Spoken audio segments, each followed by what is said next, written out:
Magandang araw sa ating lahat. Ako nga pala si Neil Adrian Asignar at ngayong araw ay pag-uusapan natin ang tungkol sa proseso ng pagsulat.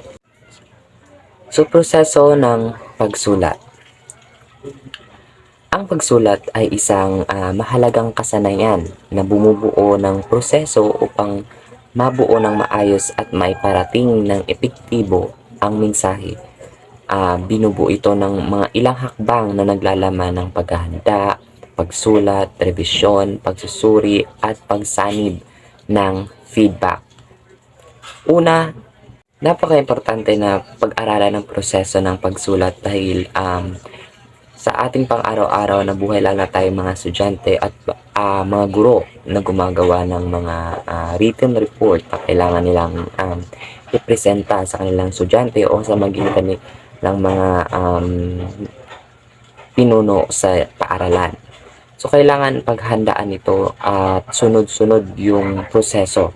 Kailangan nasusunod o naaayon sa kung ano man yung dapat unahin bago mo may pahayag ng mabuti ang iyong nais iparating sa iyong written report.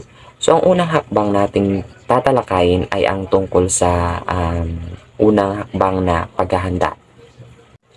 So, ang paghahanda sa yugtong ito, kinakailangan pagtuunan ng pansin ang pagbuo ng malinaw na ideya. Mahalagang pagsuri sa target audience upang makabuo ng mensahe na akma sa kanilang pangangailangan. Ang paghahanda ay isang napaka-importanting hakbang upang may pahayag mo ng malinaw yung nais isulat. Dahil sa kung hindi ka handa, ang ideya na pumapasok sa iyong isipan ay hindi rin ganun ka-organisa o hindi sila nagkakasunod-sunod na ayon sa iyong gustong iparating dahil sa napakaraming pumapasok sa iyong isipan, pumapasok na ideya at hindi mo alam kung paano ito pagsunod-sunurin. So, kailangan mong paghandaan ito, kailangan mong dumaan sa ilang mga paghanda gaya ng pagbabasa. Kailangan mong basahin muna ng mabuti kung ano man yung nais o punto ng iyong isusulat. Sumunod ay ang pagsulat. So, narito na tayo sa ikalawang hakbang. Ang pagsulat ay ang aktwal na proseso ng pagbuo ng teksto mula sa simula hanggang sa wakas sa yugtong ito. Mahalagang paggamit ng maayos na grammar at pagpili ng mga salitang makakatulong sa paglalabas ng kahulugan. Sunod naman natin pag-usapan ay ang ikatlong hakbang, ang revision. Pagtapos magsulat, mahalaga ang pag-revise ng teksto. Dito, maaaring alisin ang mga di kinakailangang bahagi, ayusin ang pagkakasunod-sunod ng mga ideya, at tiyakin ang pagiging maayos ng gramatika at estilo. Sunod ay ang pagsusuri.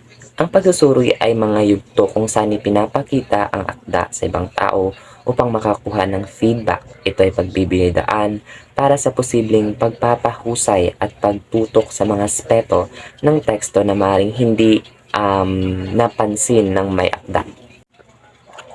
Ang sumunod na hakbang ay ang pagsanib.